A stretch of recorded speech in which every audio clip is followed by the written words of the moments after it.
अगर आपका पेट साफ नहीं तो आप ब्रह्मचर्य नहीं रह सकते। आपका उदर विकार बना रहता है तो नींद, आलस्य और प्रमाद पर विजय प्राप्त नहीं कर सकते। उदर विकार बना रहता है तो भजन में मन नहीं लगेगा। अगर उदर में ये कब्ज बनी रहेगी तो कई रोगों का प्रादुर्भाव हो जाएगा, आप विक्षिप्त रहेंगे। अंदर से आपको एक अशांति सी रहेगी। एक कब्ज क्यों होती है? जब लीवर की क्षमता से अधिक भोजन पालोगे, गरिष्ठ भोजन पालोगे, कब्जियत वाला भोजन पालोगे तो बना देगी। होश में सबसे कहते हैं नित्य व्यायाम जैसे भजन आवश्यक है वैसे आवश्यक है। 2-3 किलोमीटर चलना अत्यंत आवश्यक है, चाहे आप उसे अंग्रेजी में ट्रेडमिल है, हाँ ट्रेडमिल, उसमें दौड़ लो, उसमें चल लो, या भैया यहां से छड़ी उठाओ, एक रफ्तार में दौड़ती हो जाओ केसी घाट में, यमुना जी को प्रणाम किया फिर दौड़ते चले आओ। 20 मिनट का कार्य है। थोड़ा सा व्यायाम करो, क्योंकि शरीर के अंगों को हलचल चाहिए, एक बार पसीना आना चाहिए। हमने मोटरसाइकिल स्टार्ट करने वालों को देखा है, जब उनको चलना होता तो पहले खड़े खड़े रेस में देते ना, बस फिर आराम से बैठे चालू चल। एक बार 24 घंटे में इसको रेस में लाना है।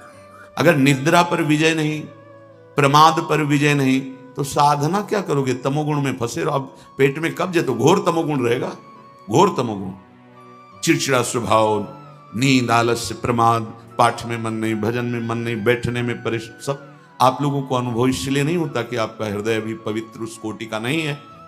नहीं तो एक कवल बता देगा कि अगर सहज सरल भोजन पाओ, सात्विक रोटी है, दाल है, सब्जी है, सलाद है, लाखों रुपया तुम बीमारी में खर्चा करवा रहे हो, फल सलाद ये नहीं पा सकते। अगर घर का बना हुआ पदार्थ शुद्ध हाथ का है, चलो भाई जैसा आप, लेकिन बाजार का होना चाहिए। ठीक है, बाहर हम बहुत साफ स्वच्छ बैठकर बेच रहे हैं, लेकिन बनाने वाले कैसे हैं? उनका भाव क्या है? उनकी पवित्रता क्या है? ये जो बेचारे व्यापार नौकरी आदि में बाहर मारे घूम रहे हैं, उनको किसी न किसी तरह उदर पोषण करना है। पहली बात है हरि प्रसाद कछु दुर्लभ नाही, जो इच्छा करे हो मन माही। उसे ये न समझे कि भगवान प्रसन्न होकर हमें दे रहे हैं। बच्चे हो, हट करोगे खिलौना पकड़ा देंगे, खेलते रहो, जब रोगे खिलौना फेंक के फिर गले से लगा लेंगे। काहे समय बर्बाद करते हो? पकवान, ये पूड़ी, कचौड़ी, सब्जी, परेठा, गरिष्ठ पदार्थ, और ये जितनी बाजार की चीजें, इनका सीधा कब्ज से संबंध होता है। सीधा ये कब्ज बनाएंगे।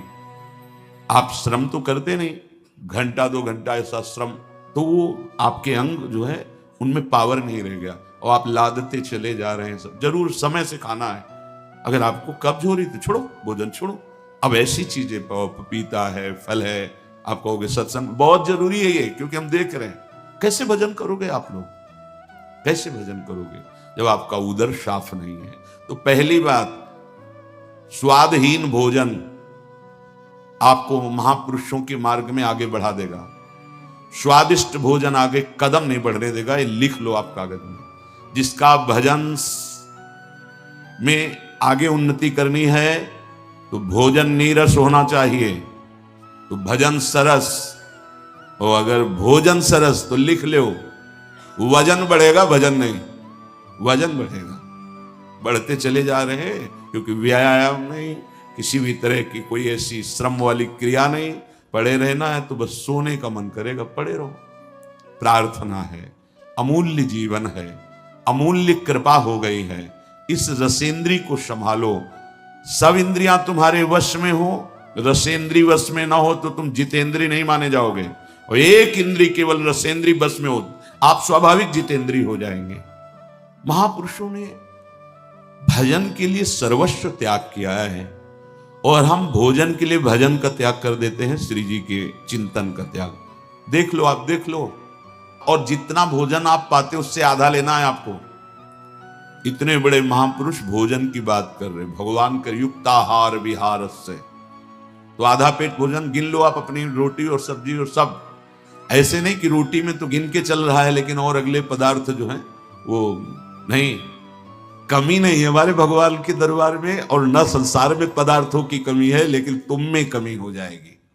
तुम्हारा जीवन भजन विहीन हो जाएगा। मेरी प्रार्थना मान लो प्यारे, अगर जैसा आदेश हो रहा है ऐसा भोजन, तो भजन का नशा बढ़ने लगेगा। आप देखो तो अपने लोगों को तो जीवन का अनुभव यही रहा है। अगर आप ऐसे ही, तो कैसे भजन हो पाएगा? क्योंकि आपको तो अनुभव है नहीं कि इसका क्या प्रभाव पड़ रहा है। आप हंस खेल कर बात करके समय पार कर रहे हैं। इसलिए अगर आप अंतर्मुख हो तो एक कवल का प्रभाव बता देगा आपके चिंतन में कितना फर्क पड़ गया। आधा पेट ही भोजन करना है। आपके पास जितने भी बैठे हैं, अब तो व्यवस्था है जीवन। आप देखो तो बाल भोग पास हो, आप राजभोग पाओ, आप शयन भोग पाओ, थोड़ा थोड़ा भजन करना है। प्राणों का पोषण करना है, भजन करना है। तो आधो उदर अन्न सो भरे, ठीक। आधो में आधा जल और आधा छोड़ दे वायु के लिए। यहां जलवायु से तो मतलब नहीं है, पूरा यहां तक पूरा ऐसा। फिर कहेंगे एसिडिटी बन रही, कब्ज बन रही, भजन होगा। ये बहुत आवश्यक है, इसलिए हम इस विषय की चर्चा कर रहे हैं।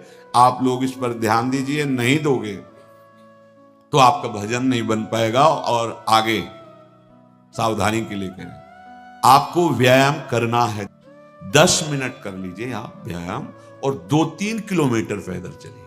उपासक का चेहरा अग्नि ज्योतिमय, ज्योतिमय।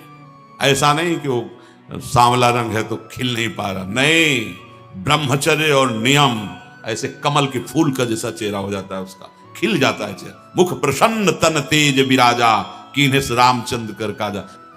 आधा अन्न और जो आधा बचा उसमें आधे में जल। 3 लीटर जल प्रत्येक शरीर को चाहिए ही चाहिए। उससे शरीर की गर्मी तेजाब लघु शंका से निकलती है और वो कब्ज तोड़ने में सहायक होता है। प्रातः पहला जल बिना कुल्ला किए पीना चाहिए, बिना स्नान आदि किए। शौच के पहले जो हमें जाना है तो हम उसे नियम दिए, कम से कम 500 ग्राम, इसके ऊपर आप जितना ले सके जल, वो भी गुनगुना, मतलब थोड़ा अच्छा गर्म होना चाहिए। या आप आराम आराम से पी सकते हो, पर गर्म है। और वज्रासन में बैठ के, अभी देखो कब्ज नष्ट होती है कि नहीं।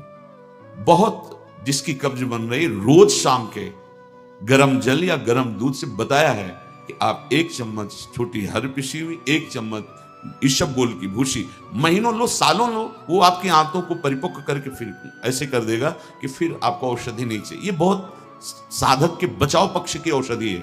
नहीं आप जैसे एकदम कोई ऐसा कड़ा चूर्ण लें तो आपके ब्रह्मचर्य पर घात हो जाएगा। ये सब अनुभव की बातें हैं। जल आवश्यक है आपकी स्वस्थता के लिए, और वायु आवश्यक है। आधा अन्न और आधे से आधा जल और आधा खाली जो श्वास के। यहां तो बस सावधानी रखो, ये अन्न बढ़ता चला जाएगा आपका खुराक।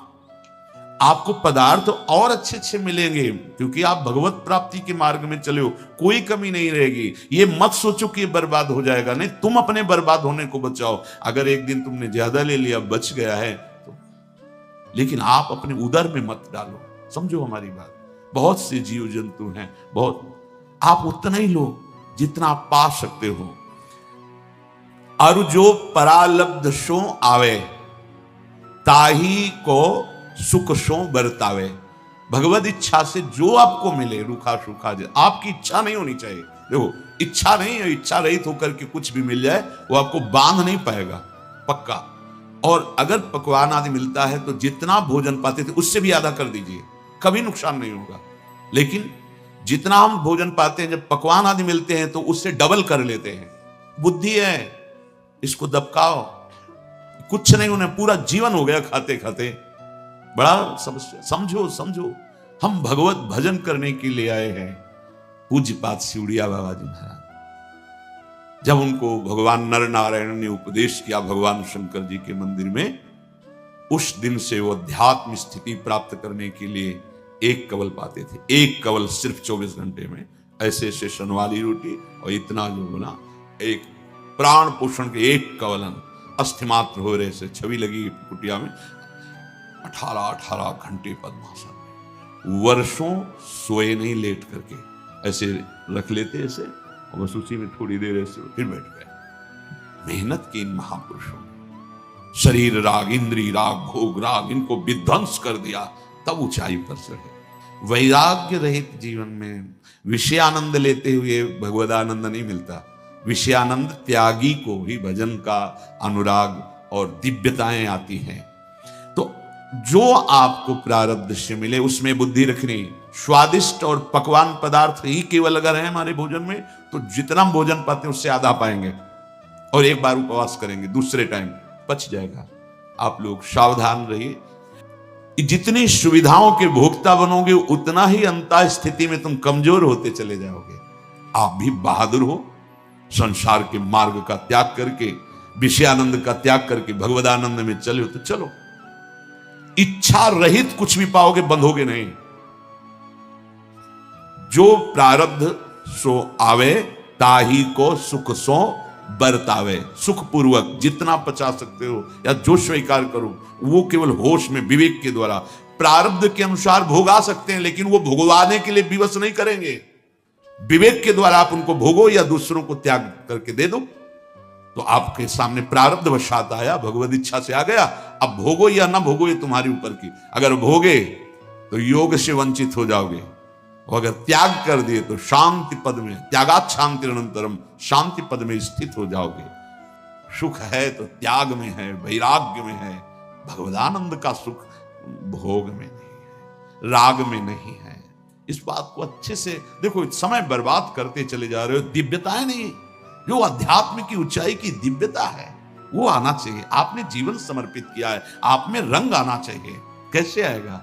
आप दूसरों के दोष देखते हैं, आप निंदा करते हैं, चिड़चिड़ा स्वभाव है, नाक में गुस्सा रखी हुई है। जो मन आए सो, हमारी जो बुद्धि निश्चय करे सो सत्य। ना गुरु के वचन सत्य, ना शास्त्र के वचन सत्य। तो ये संसारी पुरुष का लक्षण है, ये उपासक का नहीं है। तो वैसे मैं 5 गुरु की ने मन ने कहा दत्तात्रेय जी ने 24 गुरु कहे थे। हाँ माता जी, बात है हम एक नाम पकड़ लें और उसी का चिंतन करें तो हमें प्राप्ति हो जाएगी। बहुत जानने की जरूरत नहीं, बहुत भटकने की जरूरत नहीं। राम कृष्ण हरि जो नाम आपको प्रिय हो, बस उसी को बार बार रटो, उसी को बार बार सुमिरन करो, अभी आनंद आने लगेगा। कुछ अब जानने की जरूरत नहीं। आप अपने बचपन की बातें बताते हैं तो हमें बड़ा अच्छा लगता है, बड़े ध्यान में सुनते हैं। माँ की बात बताते हैं तो हमें बड़ा अच्छा लगता है। अब माता हो ना आप, तो अच्छा लगता है, इसलिए वात्सल्य है आपके हृदय, इसलिए अच्छा लगता है। बस राधा राधा हमारा जीवन है। जो नाम आपको प्रिय हो बस उसको निरंतर रटो। चिंतन से शक्ति का जागरण होता है। जैसे हम राम राम राम राम, अब दिव्यता आने लगी। राधा राधा राधा, हम 50 गुरु बना ले और जपे एको ना। 10 होटलों से भोजन मंगा ले, खाएं एको ना, तो स्वास्थ्य तो नहीं बनेगा ना। तो संतों से मिलने का, गुरुजनों से जो मिलने का वो लाभ है। अनन्यस चिंतयन्तुम, हमारा चिंतन चलने लगे। जो हमको मिला उसका हम निरंतर चिंतन करने लगे तो दूसरा कुछ जानने की जरूरत नहीं। उस महाराज जी की क्या करूं और कैसे करूं, सब रहे नाम। देखो माता जी, अब आपको क्या करूं कैसे करूं ये बात को छोड़ो, क्योंकि अवस्था बदल चुकी है। शरीर किसी क्रिया से लायक नहीं है। अब तो जैसे भी बैठे हो या पड़े हो या जैसे भी स्थिति हो, बस राधा राधा राधा राधा राधा। देखो हरिजू जो है ना, जब सिद्धांत वर्णन करते हैं उनके प्रतिकूल हम चलते हैं तो उनके अंदर गुस्सा भी आ जाती है। जैसे पिता है ना, 10 बार समझाए फिर बालक नहीं समझता तो चपत लगाने का मन होता है, पर उस चपत को बचाने के लिए माँ भी दौड़ती है, अपना अधिकार प्रकट करती, मारना मन। अगर वो कहेंगे नहीं देखे तुम कैसे बचाओगे, तो फिर जाओ, फिर बोले तो समझ गए, फिर वो शांत हो जाए। ऐसे हरिजू, हम नाना प्रकार के अपराधी जीव है, तो हरिजू हमारी श्री जी जो है ना, करुणा समुद्र है। उनकी हम शरण में हो गए तो जहां हरिजू से कहते हैं ये मेरा जन, फिर हरिजू उसके जो रिकॉर्ड है कि भाई इतना अपराध, इतना अनुलिख्यानंताम, अपने चाहे अनंत अपराध बन गए हो, पर प्रिया जो हमारी बहुत करुणामयी, किशोरी जो बहुत करुणामयी। तो हमें तो लगता है सब राधा राधा राधा ऐसा रटे तो महारानी जो करुणा करके क्षमा करके उसका परम कल्याण कर देंगे। अब अवस्था नहीं रह गई माई कोई सेवा करने लायक। अब तो आपकी सेवा शरीर की हो, जो आपके निज जन है आपको भगवान मानकर खूब सेवा करें। आप तो बस नाम पर ध्यान दीजिए, जो नाम प्रिय लगे खूब नाम जपिए। ये जो रटना है ये कैसे जातक में फलित होता है? जैसे हम पहले जबान से रटते हैं, हमारा मन विषय का चिंतन करता रहता है, और जब ये हमारे गले से नीचे उतरता है, 4 वाणियां होती है, वैखरी राधा, फिर मध्यमा राधा, फिर पश्यंती दृष्टि में बसा हुआ है, और फिर परा अब धड़कन में बस गया है। धड़कन जैसे हम धड़का नहीं रहे, स्वयं धड़क रहा है। ऐसे जब नाम चलने लगता है तब समस्त वैभव भगवान का प्रकाशित, ज्ञान, वैराग्य, प्रेम जो चाहेगा। पर अभी क्या है कि जबान से ही नहीं चल पा रहा है, निरंतर कहां चल पा रहा है। श्री पातंजलि जी ने लिखा है, दीर्घकाल निरंतर सत्कार सेवितो दृढ़ भूमि। बहुत लंबे समय तक जो नाम हम पकड़ें, आदर के साथ निरंतरता पूर्वक हम उसका चिंतन करें तो दृढ़ भूमि अर्थात निष्ठा हो जाएगी। और निष्ठा से ही काम, क्रोध, लोभ, मोह, मद, मत्सर ये सब शांत हो जाते हैं, क्योंकि ये भी भगवान की शक्ति से है। काम किसकी शक्ति से? क्रोध किसकी शक्ति से? भगवत शक्ति। भगवान श्री कृष्ण के पुत्र के रूप में काम का अवतार हो रहा है, जाना आपने? प्रद्युम्न जी साक्षात कामा अवतार है।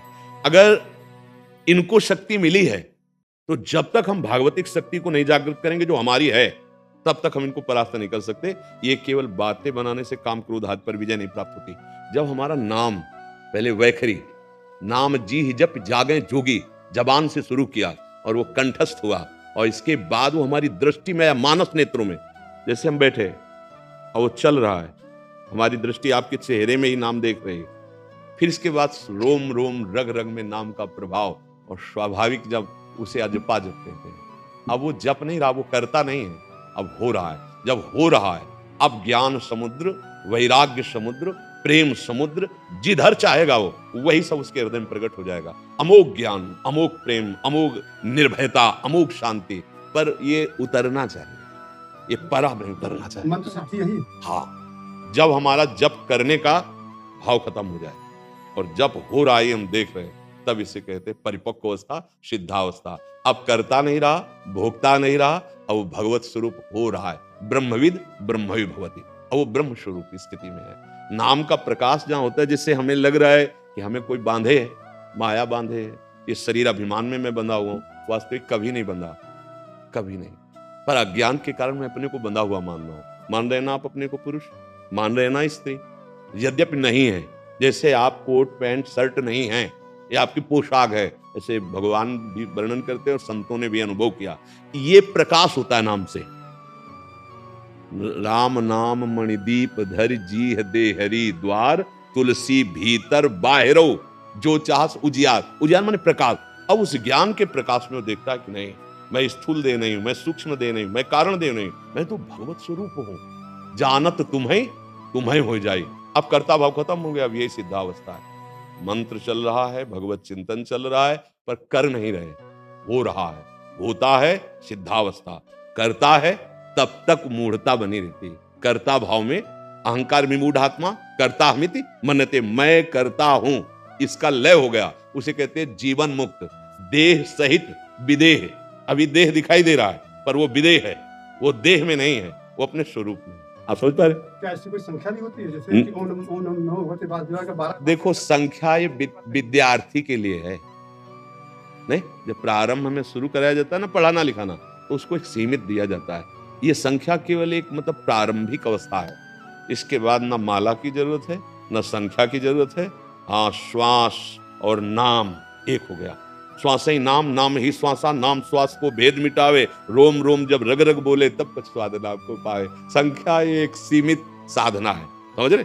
संख्या एक सीमित साधना है और ये असीमित है। परमात्मा असीम है, असीम ही असीम का अनुभव कर सकता है। सीमित आदि अंत वाली क्रिया है। 11, 21, 51 प्रारंभ और अंत, अभी अनंत तक नहीं।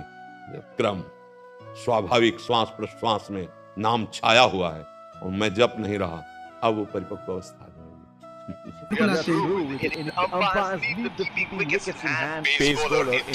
भाई साहब 133 रन बहुत हो गए हैं। चलिए देखते हैं क्या रहता है भाई, जो रहेगा हम आपको दिखाएंगे सामने की ओर। ओ भाई साहब, चौका तो लगेगा ही। चलिए कोई बात नहीं, लगातार दिखा रहे हैं हम आपको, रिप्ले भी दिखाते हैं इसका क्या रहा। देखिए यहाँ पे, ओ भाई,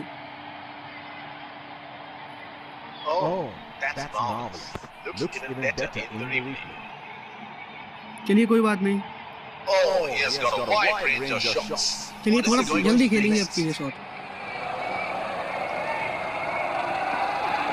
ओ भाई बच गया भाई बंदा।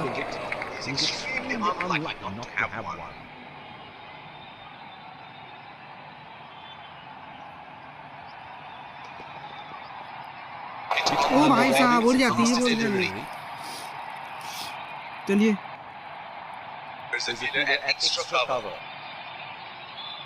चलिए अब देखिए क्या रहता है इस बॉल पे।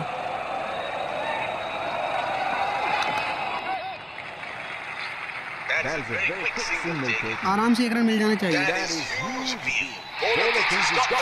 चलिए कोई बात नहीं, ऐसे तो दिक्कत हो जाएगी भाई। चलिए उड़ाएंगे अब सामने की ओर। ओ भाई बच गई बॉल, उड़ी जाती है अगर ये पड़ जाती तो। लास्ट बॉल एक छक्का तो चाहिए भाई, किसी भी हालत में, किसी भी हालत में एक छक्का चाहिए इस बॉल में। वो भाई साहब हो गया है छक्का, बहुत देर से जरूरत थी इस शॉट की और छक्का लग चुका है। चलिए कोई बात नहीं, छक्के ही चाहिए हमें मैच के लिए, और छक्के ही से मैच जीतेंगे हम। इस ओवर में अच्छे खासे रन चाहिए हमें, 11 रन ही आए थे उस ओवर में। चलिए अब उड़ाते हैं सामने की ओर। वो भाई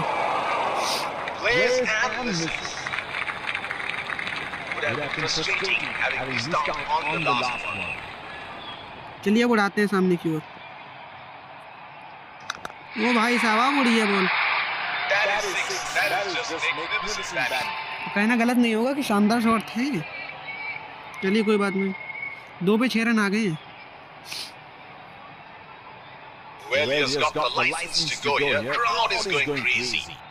चलिए देखिए क्या रहता है इस बॉल पे। ओ भाई कैच आउट हो सकता है बंदा ये। चलिए कोई बात नहीं, 7 गेंदों पे 11 रन बना के सूर्य कुमार यादव गए पवेलियन। हार्दिक को लाते हैं।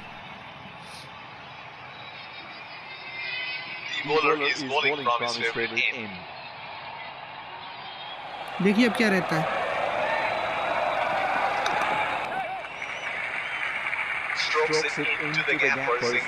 2 रन ले लेंगे आसानी से। चलिए कोई बात नहीं, लेट हो गए थे, अब क्यों नहीं खेलेंगे लेट।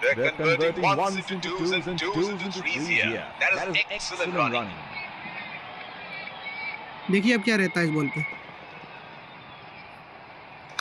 ओ भाई कैच आउट हो जाएंगे फिर से।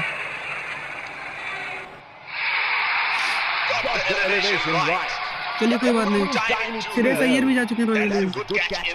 भाई मैच अगर बचाना है ईशान किशन को लाते हैं, मैच बचाना है ईशान किशन को लाना होगा।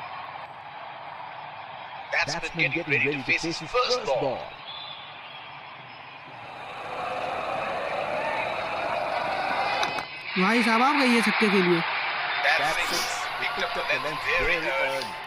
चलिए कोई बात नहीं, सूर्य कुमार यादव, कोई बात नहीं, सूर्य कुमार यादव भी तो गए हैं।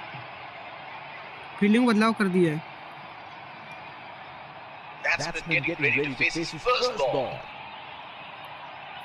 चलिए अब उड़ाएंगे पीछे की ओर। ओ भाई 1 बाउंस हो गई है।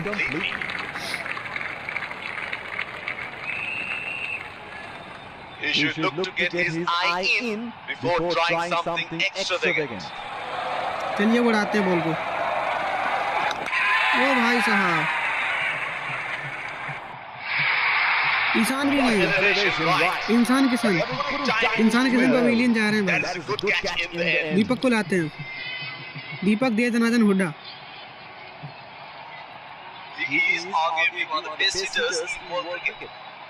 चलिए उड़ाएंगे अब सामने की ओर। वो भाई साहब रह गई बॉल, अगर पड़ जाती तो उड़ी जाती पवेलियन।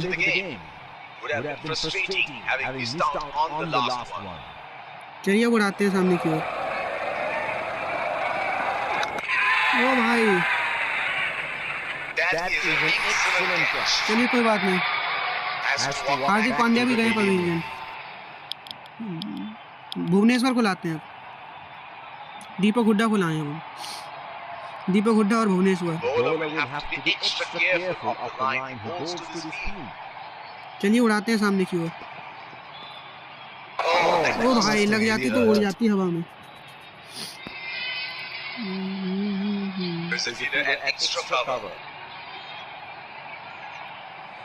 चलिए उड़ाते हैं।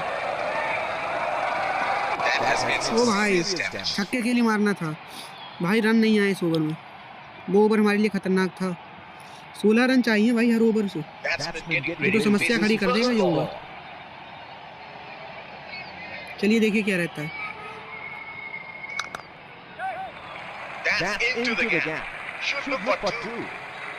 चलिए 2 रन मिल जाएंगे आसानी से, 2 रन आ भी गए हैं। चलिए कोई बात नहीं।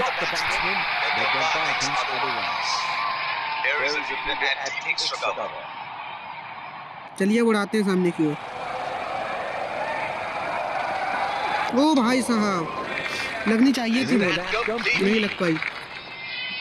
He should look to get his eye in before trying something extravagant. चलिए देखिए क्या रहता है। ओ भाई लेट हो गए थोड़ा। Didn't have a clue about that one.